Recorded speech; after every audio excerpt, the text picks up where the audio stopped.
Би өдөр бүр урланд руугаа баяр хөөрөөр дүүрэн очиж, үдшийн бүрийнхээ зураг зурхыг минь хүчээр зогсоох үед өглөөг тэсэн ядан хүлээдэг. Хэрэг би өөрийн уран зурагтаа сэтгэл зүрхэн зориулж чадахгүй бол өөрийгөө золгүйд тооцно. Ийхүү хэлж байсан энэ зураачийн уран бүтээлүүдийг Америкийн саялтнууд маш өндөр үнээр худалдан авдаг байсан бөгөөд түүнийг тухайн үеийн Францын хамгийн чухал уран бүтээлч хэмээн тооцдог байсных юм. 1974 онд Нью-Йоркийн соёл урлагийн төвд, 1984 онд Борхи галерейд олон нийтэд зориулан үзэсгэлэн гаргаж байсан бол Канадын Монтреалийн дүрслэх урлагийн музейд түүний бүтээлүүдээр томоохон хэмжээний үзэсгэлэн зохион байгуулагдаж байлаа. Энэ цовруул үзэсгэлэн Францад нээлттэйхийн Хардфортод үргэлжлэн гарч байгаад Монтреалд хаалтан болсон юм. 1997 онд Марк Борхи болон Лаура Борхи нар анхны интернет үзэсгэлэнг нь гаргаж байлаа. 2005 онд Паул Гетти музей Бougueréгийн ердөө 3хан бүтээлээр нь үзэсгэлэн гаргахад энэ гайхамшигт уран бүтээлүүдийг нүдэрээ харах гэсэн үзэгчдийн цуваа хэдэн 100 м хүртэл үргэлжилж байсныг тухайн үеийн мэдээллийн хэрэгслэр шуугиж байлаа.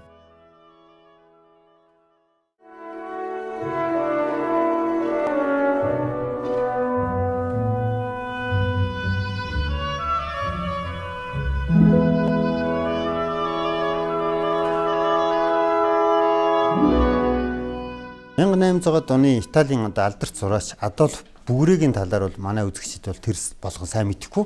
Энэ агуу зураачийн талаар мэдэхгүй байх тийм хоёр үндсэн шалтгаан байна. Нэг дэх үндсэн шалтгаан нь бол тухайн үед урлагийн чиг хандлага импрессионизм гэдэг янз бүрийн урсгал чиглэлүүд гарч ирсэн. Энэ чиглэлүүд рүү бол Bouguereau бол ороогүй.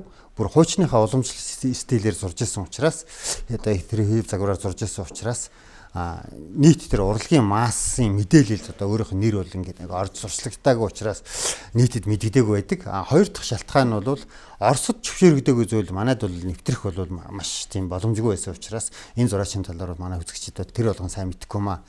Ер нь бол 1980-ад оноос эхлээд Америкийн саятнууд, баячууд энэ хүний зургийг асар өндөр үнээр өрсөлдөн худалдаж авснаас болж дэлхийн нийтээр энэ зураачийн талаар мэддэг болсон. Харин бол манайд бол яг тэр үед бол нөгөө хуучин нийгмийн үед байсан учраас орж ирээгүй. Ийм онцлогтой зураач. Энэ зураач бол тэр их хуучны тэр классик сонгодог хэлбэр загвар, ялангуяа тэр эмэгтэй хүний тэр бие бэлдэр гар тэгээд тэр зүйлсүүдийг тэр гайхалтай тэр зөөлөн тийм уян зөөлөн тийм хэлбэрээр ер бусын байдлаар магтан доолдог байсан. Тэгээд түүний сэдвүүд нь бол тэр тэнгэр элчүүд, тэгээд эртний гайхалтай үлгэр домгууд, тэгээд бол тансаг тэр гайхалтай тэр орд гаршуудын тэр гантик хийцтэй тэр зүйлсүүдийг бол ер бусын гайхалтай зурдаг байсан. Ийм зураач байгаамаа. William-Adolphe Bouguereau 1825 оны 11-р сарын 30-нд төрж 1905 оны 8-р сарын 19-нд таалал төгсжээ. William Bouguereau уламжлалт хэв загварыг даган баримтлагч байсан бөгөөд өөрийн бүтээлүүддээ эмэгтэй хүний биеийг онцлон авч сонгодог зүйлсийг орчин үеийн байдлаар тайлбарлаж байсан уран бүтээлч гэж дүгнэж болох юм. Bougueréгийн реалист чиг хандлагатай бүтээлүүд өөрөөр хэлбэл илүү бодит дүрслэлээр бүтээгддэг байсан бүтээлүүдийнх нь зөнгөлөх сэдв нь үлгэр домгийн үйл явдлууд байлаа. Эцэг нь бол дарс болон олив жимсний 8-аач хүн байсан. Гэр бүлийнхээ уламжилт бизнесийг эрхлэх даалгавартай айлын том хүү байсан. Гэвч аавынх нь авгах Ижэний лам байсан Ижэн Bouguereau гэж хүн байсан. Тэр хүний тусламжтайгаар урлагийн сургуульд суралцж эхэлсэн. Урлагийн сургуульд суралцж байхдаа бас нэг нөхцөлтэй суралцж байсан. Яагаад юу гэхээр аавынхаа ажилд туслахынхаа хажуугаар урлагийн сургуульд хагас цагаар хичээлж байсан. Эдгээр хагас цагаар хичээлж байсан ч гэсэн сургуулийн сурагчдын дунд зарласан тэмцээнд төрүүлж авьяас бэлгэн тодорч байсан учраас цаашаа суралцах нь ойлгомжтой болсон.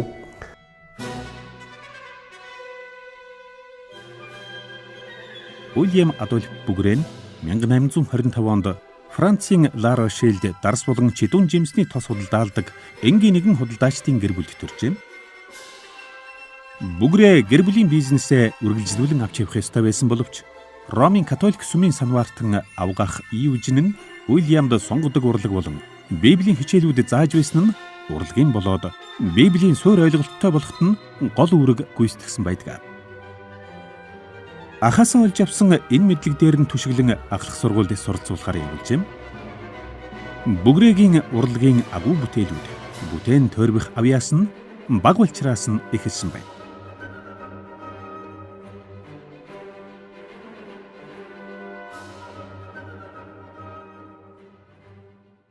Тийм бага насны залуу зураач ихэд амжилттайгаар одоо орон нутгийн хэмжээнд захиалга авч зураг бүтээл тойрож байгаад Парисын урлагийн академид орж суралцаж цаашдаа том уран бүтээлч болох замаа тавьсан байгаамаа.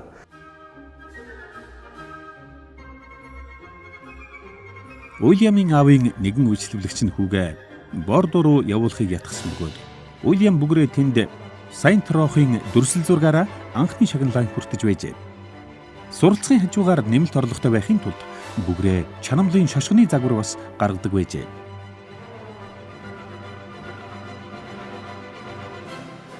Энэ үед Bouguereau-гийн авга ах нь Парисын одоо янз бүрийн одоо давхархын сүсгтнүүдийн одоо зургийн захиалга болоод одоо хөргүүдийг болоод бүрээд олж өгдөг байсан нь тэр орлогын одоо гол их өсвөр нь байсан. Тэгээ энэ орлогуудаасаа багасаа мөнгнүүд цааш нь хурааж агаад урлагийн сургуульд орох тэр санхүүг одоо бөгнүүлж чадсан нь бол үнэхээр тэр цагаа олсон явдал болсон. Тэгээ урлагийн сургуульд байхдаа урлагийн сургууль сурахаас гадна одоо хүний биеийн анатомиг онцгойлон одоо анхаарч судалж гүнзгий судалж ирсэн.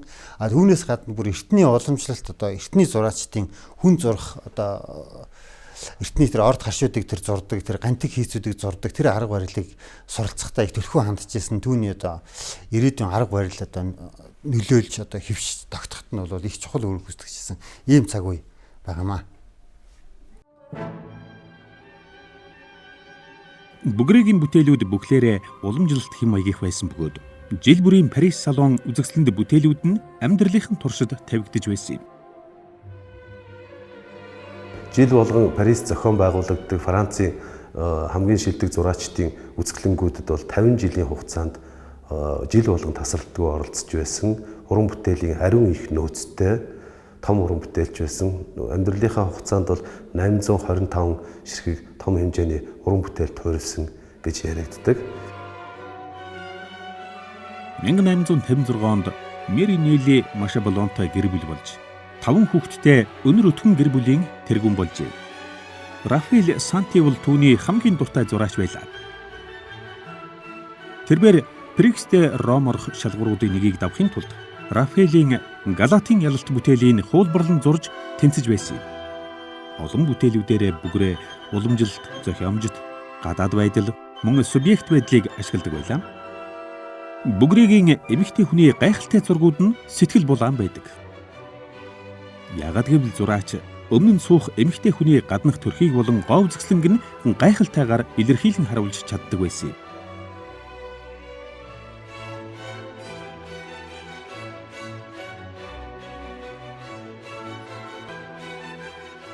Романтизмын үеийн гайхамшигтай эмэгтэй хүний биеийн гоо сайхныг төгс төгөлдрөөр харуулах амьдралын баяр баясгалан одоо гоо сайхныг үлгэр домбогийн эмэгтэйчүүдээр төсөөлж харуулах тал дээр бол төгс одоо мастер байсан гэж дүгнэдэг. 1850 оны сүүлчээр салонд бүтээлэн тавигдсан зураачдын бүтээлүүдийг авахд худалдан авагчдад тусалдаг байсан William Bouguereau Пол Дуранд Руэлтэй харилцаа тогтоосон байна. Салон жилдээ 300 мянган орчим үзэгчдийг татдаг байсан бөгөөд үзэгсэлэнд бүтээлэн тавигдсан бүтээлчдийн нэр хүнд ихээр өсдөг байжээ. 1860-ад оны үед Bouguereau-гийн одоо уран бүтээлүүд олон танигдж тухайн үеийн одоо баячууд түүний зургуудыг худалдаж авдаг байлаа. Тэгээд олонд нэрд гарч исэн орлого мөнгө сайн байсан учраас тэр орлогоороо бол нэлээд тийм том ордон одоо зураачдын одоо студи юм да. Тэр студийг худалдаж авснаар түүний цаашдын уран бүтээлүүд бол гайхалтай сайхнаар одоо хийх тийм сайхан нөхцөлийг одоо бүрдүүлсэн. Bouguereau бол эртний зураачдын тэр хар зураг харандагаар одоо хэрхэн одоо хүний биеийг л гайхалтайгаар дүрслэх вэ? Яг энэ уран чадвараа илүү сайн хөгжүүлж исэн нь бол түүний уран бүтээлүүдээр тод харагддаг. Ялангуяа тэр гайхалтай тэр эртний домгууд тэгээд бас эртний тэр сонирхолтой тэр үйл явдлуудыг бас хэсэгчлэн аваа тэр тэнгэр элч үед болоо тэр усан санд орж байгаа тэр бүсгүйчүүдийн гоо үсгэлэнг болвол одоо төгс одоо зурдгаараа болвол өнөөдөр ч гэсэн одоо үнэхээр одоо урлаг сонирхогч урлаг дуртай хүмүүсийн одоо зүрх сэтгэлийг хөдөлгсээр байдаг ийм гайхалтай зураач юм аа. Бүгрээд хувийн болон олон нийтийн эзэмшил байшин барилга мөн сүм дугнуудын засал чимэглэл хийх захиалга ихээр ирдэг байлаа. Бүгрээ зарим үед авсан захиалгатаа өөрийн хэм маягийг тусган зурдаг байсан бөгөөд зарим үед тухайн захиалагчийн хүссний дагуу зурдаг байсан юм.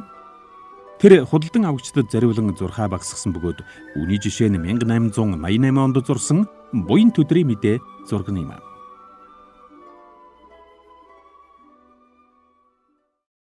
Бүгрээ мөн чадварлаг хөрөг зураач байсан бөгөөд нэлээд их хөрөг зураг нь чинээлэг зураачдын хувийн цуглуулгад хадгалаастай байдаг.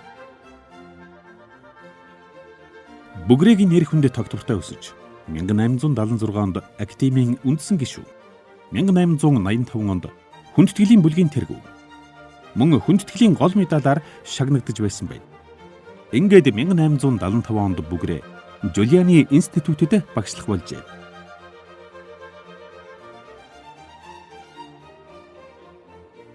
Гэтэл 1877 онд түүний эхнэр болон өнчөрч хоцроод байсан хоёр хүүн нас баржээ. Нас нэлээд агсан үедээ хоёр дахь удаага өөрийн сурагч найз уран бүтээлч Элизабет Жен Гарднертэй гэрэлсэн байна. Тэр өөрийн нэр хүндийг ашиглан Францад хэд хэдэн эмэгтэйчүүдэд зориулсан урлагийн институтыг нээсэн бөгөөд тэдний нэг нь Францын академи. Нас барахаас өмнө Бүгрээ өөрийн урлагийн төлөө хайран илэрхийлэхдээ би өдөр бүр өөрийн урлан руу баяр хөөрөөр дүүрэн явдаг бөгөөд оройн харанхуй зурхийг минь хүчээр зогсоох үед өглөөг тэсэн ядан хүлээдэг. Хэрэг би өөрийн уран зурагтаа сэтгэл зүрхэн зориулж чадахгүй бол өөрийгөө золгүйд тооцно хэмээн хэлсэн байдаг. Бүгрээ амьдарч байсан цаг үеийнхэн шилдэг зураачдын нэг гэж тооцогддог байсан боловч авангарди түүнийг муучилдаг байжээ. Бүгрээгийн нэр хүнд Бельги, Голланд, мөн Америкийн нэгдсэн улсад ихэд төгснээр өндөр үнээр зурх болсон байна. Түүний нэр хүнд болон амжилт нь зогсолтгүйгээр өсөж байлаа. Олон хүний хувьд Бүгрээ нь мэдрэмж болон сайжруулалтын, мөн уламжлалыг хүндэтгэгчийн үлгэр дуурайл байсан юм. Харин заримынхны хувьд Бүгрээ бол өнгөрсөн үедээ түгжигдсэн авьяастай хуучныг баримтлагч мэрэгжилтэн байлаа. Дэгээс болон түүний хамтрагчид нь Бүгрээгийн хэллэгийг сэвгүй болон хиймэл гадаргууд суурилсан уран сайхны стилийг дүрслэн хэлхийн тулд Бүгрээг доромжилсан байдлаар ашигладаг байсан ба үүнийг өөрөөр муу төгсгөлч гэж нэрлэдэг байжээ. Дэгээс 1872 онд бичсэн захидалтай Бүгрээгийн цэгцтэй бүтээмж өндөртэй ажиллах хэм маягийг дуурайхыг хичээсэн гэсэн байна. Гэвч Дэгээс шиг хурц ухаантай мөн импрессионизмын гоо сайхны хэм маягийг баримталдаг хүн дээрх үгсийг Бүгрээг ерөөдсөн маягаар хэлсэн байж болзошгүй юм. Бүгрээгийн зургуудыг Америкийн саятнууд маш ихээр худалдан авдаг байсан бөгөөд түүнийг тухайн үеийн Францын хамгийн чухал уран бүтээлч хэмээн тооцдог байлаа. 1920 оноос хойш хүмүүсийн сонирхол өөр болж эхэлсэн нь мөн нэр хүнд нь өсөд байсан импрессионизм урсгалыг хүчтэйгээр эсэргүүцдэг байсантай холбоотойгоор Бүгрээгийн нэр хүнд унах болжээ. Хэдэн 10 жилийн дараа ч Бүгрээгийн нэр нэвтрхий толдож дурсагддаггүй байлаа.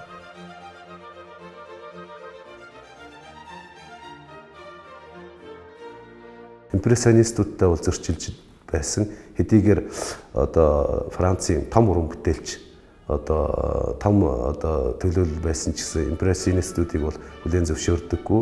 Тэднийг бол гүйцэд биш. Тэдний ажил бол дутуу гэж үнэлдэг байсан уран бүтээлч юм байна. Бүгрээгийн хувьд бол академийн реалистик уран зургийн сонгогдох төсөөлөл гэж яригддаг 19-р зууны үеийн салооны зураач нарын томоохон төлөөлөл гэж яригддаг. Реалист уран зургаар ихтэй хэдийгээр реалист чиглэлээр дуурайдаг байсан ч гэсэн манай уран бүтээлчийн бүтээлийн сэдвүүд бол дандаа одоо мистик, шашин, одоо үлгэр, домог, фантаз дээр суурилсан бүтээлүүд байдаг учраас яг одоо реалист гэж хэлэхэд бас хэцүү. 1900-аад оны үед Эдгар Дега болон Клод Моне хоёр 2000-аад оны үед одоо Францын гайхамшигтай уран бүтээлч гэж Бougueréгийн нэрэл үлдэнэ гэж ярьж байсан гэсэн тийм домог шиг яриа хүртэл байдаг. Үнэхээр уран бүтээлийн хувь заяа бол их эдрэттэй ч гэхэд хэлж болохоор тэгтээ бол их сонин хувь заяаг туулсан. Амьдралынхаа туршид бол үргэлж одоо захиалгаар тасраагүй хэдийгээр өндөр үнэтэй байдаг ч гэсэн зургийг нь бол баян Америкчууд захиалж авдаг байсан. Сайхан амьдрсан, элбэг хангалуун. Тэгээд өнгөрснийхэн дараа зураг нь уран бүтээл нь нэгсэх хугацаанд мартагдсан, бараг 100 жил мартагдсан байгаа. 1980-аад оны дундуур гинт одоо гарч ирж Bouguereau гэдэг уран бүтээлч, гайхамшигтай уран бүтээлч байсан байна. Гайхамшигтай одоо суур, Рембрандт, одоо Рафаэл, Микеланжелотой адилхан ийм хэмжээний агуу их том уран бүтээлч байсан байна гэдгийг дахиж урлаг судлаачид гаргаж ирж тавьсан байдаг. Түүний бүтэн нэрийн тухай их сурвалжууд том маргаантай байдаг. Заримдаа William-Adolphe Bouguereau, мөн зарим үед William-Adolphe Bouguereau гэсэн байдаг. Гэсэн хэдий ч зураач маань өөрийн бүтээлүүдээр зүгээр л William Bouguereau гэж гарын үсгээ зурдаг байлаа. Одоо дандаа шашны болон үлгэр домгийн сэдвтэй одоо баах усын багнаас гэж байна, нимфүүд гэж байна, психея болон Венера охин тэнгэрийн төрж байгаа болон Аврора охин тэнгэрийн зураг гэх мэтэр эмэгтэй хүний гоо сайхныг тод томруунаар төгс төгөлдрөөр одоо зарим тохиолдолд бол тухайн цаг үед бол фото зураг гарч ирж байсан цаг үе байна. Тийм учраас фото зураг шиг одоо их нарийн нямба нягт төгс төгөлдөр ажилласан гэж яригддаг. 1860 оноос Bouguereau Жулианы академид дэлхийн өнцөг булан бүрээс ирсэн эрэгтэй болон эмэгтэй оюутнуудад хичээл заан мөн зөвлөгөө өгдөг болсон байна. Хэдэн 10 жилийн турш Bouguereau хэдэн зуун, магадгүй хэдэн мянган оюутнуудад уран зургийн хичээл заасаар байлаа. Түүний олон шавнар өөрийн орондоо урлагийн чиглэлээр ажиллаж чадсан юм. Шавнырын зарим нь Bougueréгийн хэм маягийг дагаж байсан бол Хенри Матис зэрэг шавнар нь түүний хэм маягийг эсэргүүцдэг байлаа. 1974 онд Нью-Йоркийн соёл урлагийн төвд Bougueréгийн бүтээлээр үзэсгэлэн гаргасан байна. 1984 онд Борхи галерейд түүний 23 тосон зургаар нь олон нийтэд зориулан үзэсгэлэн гаргажээ. Мөн онд Канадын Монтреалийн дүрслэг урлагийн музей түүний бүтээлүүдээр томоохон хэмжээний үзэсгэлэн зохион байгуулсан юм. Үзэсгэлэн Францад нээлттэйхийн Хардфортоор үргэлжлэн Монтреалд хаалтна болсон юм. 1997 онд Мархи Борхи болон Лаура Борхи нар анхны интернет үзэсгэлэнг нь гаргаж байлаа. 2005 онд Паул Гетти музей Bougueréгийн 3 бүтээлээр нь үзэсгэлэн гаргаж, удалгүй тухайн музейн хамгийн алдартай бүтээл болж хэдэн мянган хан даган тухайн бүтээлүүдийг харахаар дугаарлан зохицгон хүлээх үзэгчдийг цуглуулж чадсан байна. Нимфүүд, сатир болон нимфүүд гэд байж байна. Нимфүүдийн тухай ер нь нимф гэж охин тэнгэрүүдийг одоо ер нь их олон дүрсэлсэн байдаг. Эмэгтэй хүний гоо сайхан төгс төгөлдөр биеэр уран бүтээлчийн бүтээлд бол тухайн цаг үед фото зураг гарч ирснээр бас их нөлөөлсөн гэж ярьдаг. Тэгвэл бол фото зургаас одоо ялгаатай нь болохоор уран бүтээлийн сэдв юм ба яалчгүй хүлээн зөвшөөрөхөөс өөр аргагүй юм бол энэ бол үлгэр домгийн сэдв, энэ бол одоо хийсвэрлэл, фантаз, одоо шашин, домог, хүний одоо оюун санааны гайхамшигтай төсөөлөл, хүсэл мөрөөдлийн туйл бүгд дүрслэгдснээр уран бүтээлчийг үнэхээр өвөрмөц хэмжээнд гаргаж ирж харуулж байгаа нь онцлог юм аа. Тэгвэл саяхнаас Bougueréгийн нэр хүнд урлагийн бүтээл сэргээн засах төвийн хийж байгаа ажлын үр дүнгээс болж нилээд өсөх болжээ. Уг төв нь Bougueréг хамгийн алдартай зураачаан болгон харуулж байгаа юм. Bougueréгийн бүтээлүүд олон нийтийн цуглуулганд хадгалагдсан үлдсэн юм.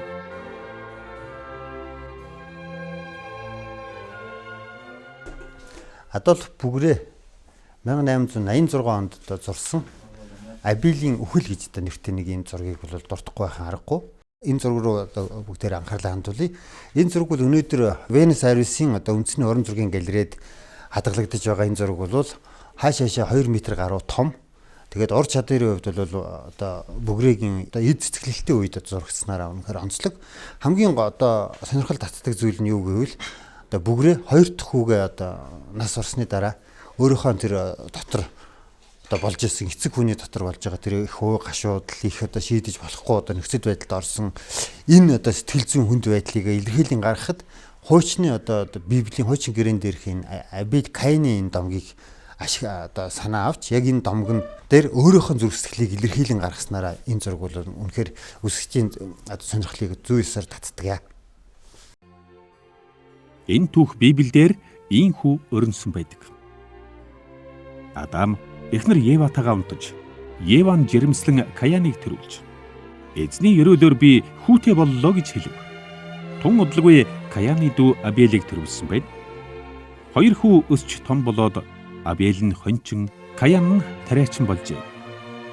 Хожим нь Каян газраас авсан үр жимснээсээ эзэндээ өргөл өргөсөн бол дүү Абель хонин сүргийнхээ анхны төлийг сонгон түүнийхээ өөх тосноос нь өргөл өргөжээ. Эзэн дүү Абелийнх нь өргөлийг таашаан хүлээн авсан бол Каяны өргөлийг ойшоосонгүй. Каян ихэд дуурлан уруу царайлав. Эзэн Каянд хандж, чи юунд дуурлана вэ? Юуны учир уруу царайлаад байгаа юм? Хэрв чи сайныг үйлдвэл тэргүүнэн өргөх биш үү? Хэрв чи сайныг хийхгүй бол гэм нүгэл үүдэн дээр чинь гитэн нүгэл хилэнц чамайг хүсвч чи түүнийг дийлэх ёстой.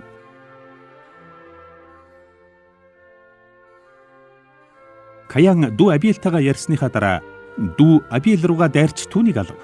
Эзэн, чиний дүү Абель хаана вэ гэж Каянаас асуухад Каян, мэдхгүй, би харгалзагч юм уу гэхэд эзэн, чи юу хийчих вэ? Дүүгийн чин цус газраас над руу хашгирч байна. Газар амаан гайж, гараас чин дүүгийн чин цусыг авсан тул газраас хараал хурч чамайг газар хагалахад үр жимсэн хайрлахгүй. Чи газар дэлхий дээр хэрн тэнүүчлэгч болно гэжээ.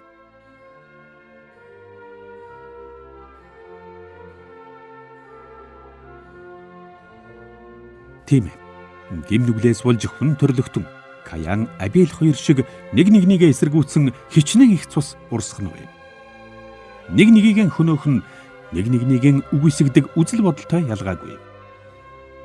Дүүгээ алсан хүүгээ яхаа мэдэхгүй болсон эцэг их хоёрын зүрх сэтгэлэн уран шаналх уйлаан энэ зургаас сонсогдох мэт.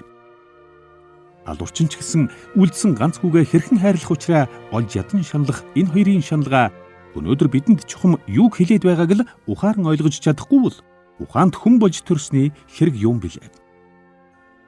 Хэн нэгнээ бүү эсэргүүцэн тэмц, нэгнийгэн бүү хөнөө.